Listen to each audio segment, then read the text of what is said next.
Welcome to the first episode of Season 2 of With Joe Eby. I am your gracious host, Joe, the doorman, and I'm very excited. So if you're not aware, the format has slightly changed. The plan is still the short, bite-sized and daily content, but as a reminder, the theme is more tied to education and learning, which you will try and talk about practical learning, education, the way it is now, and careers and building careers. But obviously, inevitably, that leads us always to talk about some practical philosophy. Now, I'm very delighted to have Luke, a close friend of mine, to be a sort of co-host, an anchor for me with the podcast. Why? Because I notice that he has a particular proficiency for listening and question asking, and I think he has a big future in this platform. Also, his curiosity is just incredible, and that's very symbolic for this season, because what we'll talk about a lot is how fundamental curiosity is to learning, how it can overpower all the other obstacles that people like you and me normally have in place about what we can do, who we can become, where we can grow. So you'll hear him in this first batch of episodes. We unpack a bit about what the season will be about in the first eight or so episodes. The audio quality will not be amazing, but this does improve in later episodes. But never let, what is it they say? Never let perfect get in the way of good, and done is better than perfect. I'm butchering this. Anyway, I'll let you get into today's episode. And remember, as always, that the best way to open 1,000 doors for you is to concentrate on opening doors for others. There's a bunch of points here, Joey. Yeah. And essentially, I was wondering, do you sit down in one session and kind of go through these, or basically, how does it come together, mate? Yeah, I sit down and dump it all out. And because of the Notion layout that you're looking at, I rearrange them if I think they fit together thematically. Motivation for this was wanting to kind of articulate somewhat holistically, a bit assertive to say it this way, but the truth about learning. Right. Because I feel like we are so burdened by assumptions about education and learning right now. We have so much vestigial stuff, like stuff that's no longer relevant, that we've embedded into our education system and about what we think is important.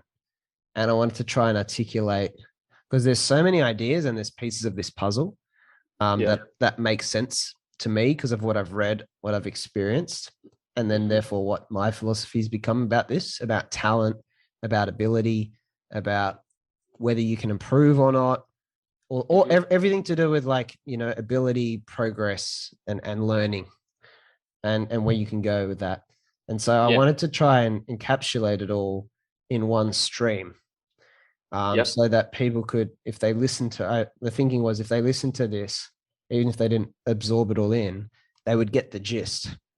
And then if you agree to a lot of these ideas I've dumped out here, and I tried to sequence them and batch them in themes so that it might make a bit more sense, like learning how to learn, or, psychology, anything like that, that it would really reshape how you thought about and did things in your life. Because from someone might go from this job versus that job because they think I've got no experience doing that thing. Yeah. Right. I'm not going to become a telco salesperson. I'm going to stay at JB Hi-Fi because I don't have experience doing that. And you can't do something you don't have experience in. Right. Assumption. Are you referring to their belief about their ability to learn, or? Yeah, well, in that instance, think about that instance. You take someone like that who, for me, that assumption would be a poorly placed assumption. That you just need to be passable in something until you get enough experience to become competent in it. And you can really get a lot better at almost anything, because a lot of people have learned a lot of things from scratch and become high performers in them.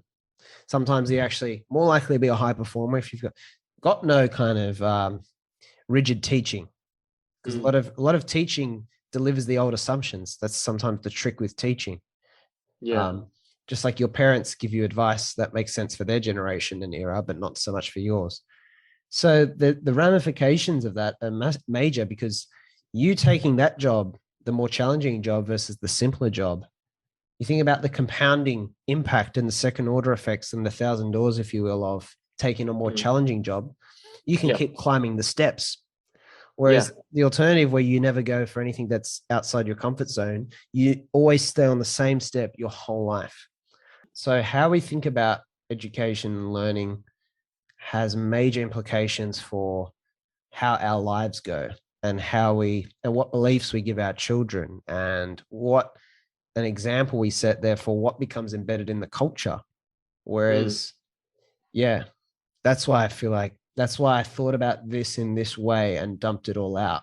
And over a couple of sessions, brain dumped it, reviewed books, got the ideas from books, put them here together, because it's trying to give the most holistic viewpoint of education there's been, because there's so many great books and so much content, but people can't go consume. I'm interested in the space, so I read every book. But a parent or someone running their own startup or whatever is not going to go consume every book in the space. So even though it's still a lot of content, trying to put it in one place. So this is basically to condense a bunch of the work you've done over the past. Well, how long has this take? Is this an accumulation of years of knowledge in this space, or is this more recent? It would be, I guess, accumulating the experiences and understandings of things. There's no beginning and end, obviously. Like on some level, I've been gathering this my whole life, consciously, just like you have gathered. But particular concentration on the last 18 months has been the major concentration of this. It definitely took a major step up when COVID hit, when I started started working on 18 and Lost, which then led to the Constant Student and so forth. I think this is, from my perspective, it's very important, because a lot of people hold false beliefs about their ability to learn, which is massive. So, like, for example, you're explaining people don't take that step because they believe they can't, because they have certain beliefs about their ability to learn that holds them back. Would you say that's fair? Absolutely. It's very rarely reality that holds you back, only your ideas. There's this teaching about how you train an elephant in the circus, and how you train an elephant in the circus. One day it'll be bigger than you. So how do you get something to obey you that's bigger than you?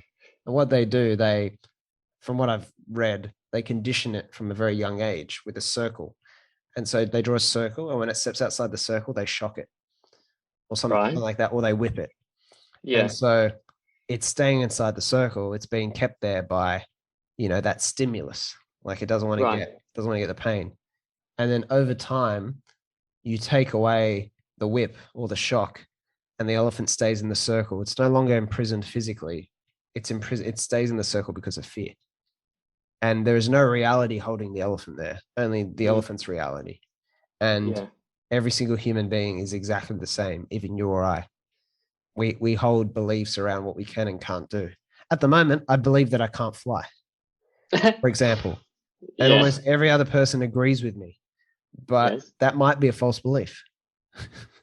Like, it's very unlikely, but it could be a false belief. And so the interesting thing about what you've just prompted is that you have no reason to actually lock these ideas in place. No. You don't need to lock them in. I'm not going to go test this assumption that I can fly. There's too much risk. I hope you the don't. Asymmetric risk to upside, right? I have nothing really to gain by testing that. I'm very content with my life now without flying. If there was a safe way, though, I would test it, and which is like always being open to possibilities. But you don't need to lock in the idea that you're not good enough, you're not an entrepreneur, I'm not a writer. Everyone, these are the things people say to me all the time as their convenient excuses. And they say that, and I go, says you. You have no reason that you need to draw this fixed line that you are not X or Y. You could be X, you could be Y. You choose not to. And why did you choose it? Have you chosen it for a good reason? All right, not everyone needs to be an entrepreneur. That's fine. But No, but you don't can't just blindly accept the reason you associated to it, right? Like, exactly. well, why? Why not? Like, you gotta stick it up to a few lines of questioning, as opposed to just like, I am not this. But why? Is that what you're kind of Yeah. referring to? It's like, why? It's because you're potentially scared of going out of your comfort zone. Yeah, Is exactly. normally a big Exactly. cause. Well, not only that, but humans are so vulnerable to sunk cost. So Right. you'll invest years of your life doing a particular thing and then find a narrative to justify how you spent those years. Does that make sense? Like I spent Yeah. 10 years being a doctor, studying to become a doctor. No. I really want to be a doctor for this reason and that reason because I can't do this entrepreneurial stuff. Not to Mm. not to say that that's.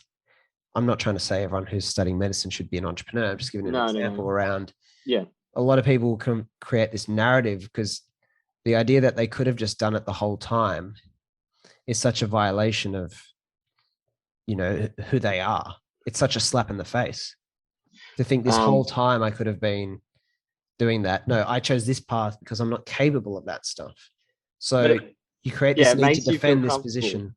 about like your decision. It's a lot scarier to like front the reality that maybe that's not the case. Yeah.